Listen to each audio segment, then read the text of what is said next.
Alta l'adesione allo sciopero indetto da CGIL, CISL, UIL, UGL, Fast Ferrovie e Orsa Ferrovie, contestata la decisione del ministro delle infrastrutture Matteo Salvini di dimezzarlo. Era infatti stato proclamato lo sciopero dalle 3 di giovedì alle 2 di venerdì, con le fasce protette per i pendolari dalle 6 alle 9 e dalle 18 alle 21. Il ministro però, con un'ordinanza, ha decretato la fine della mobilitazione alle 15. Due delegazioni sindacali hanno protestato contro questa decisione definita illegittima davanti alle stazioni di Venezia e Verona.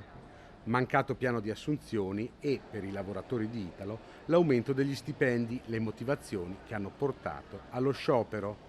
Inevitabili i disagi per i viaggiatori. Molti i treni cancellati, ritardi fino a 140 minuti, ma andiamo a sentire i viaggiatori, i pendolari padovani come stanno reagendo a questo sciopero.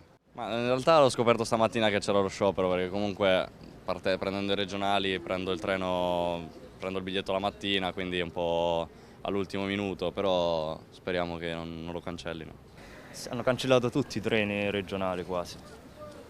Conti di farcela ad andare? Ho pagato un supplemento e prenderò una freccia dopo. Ce l'avevamo alle 8.56 ma ce l'hanno cancellato. Poi ne dovevamo avere uno alle 9.56, ci hanno cancellato anche quello, ci hanno garantito l'11.56. I treni sono in ritardo di più di un'ora e mezza, se non di più, e quindi dovrò aspettare. Infatti io prenderò l'autobus perché è l'unica soluzione e nulla. Non è che abbiamo molte alternative alla fine. Sì, sono riuscito ad arrivare. Non aveva ritardi il tuo treno?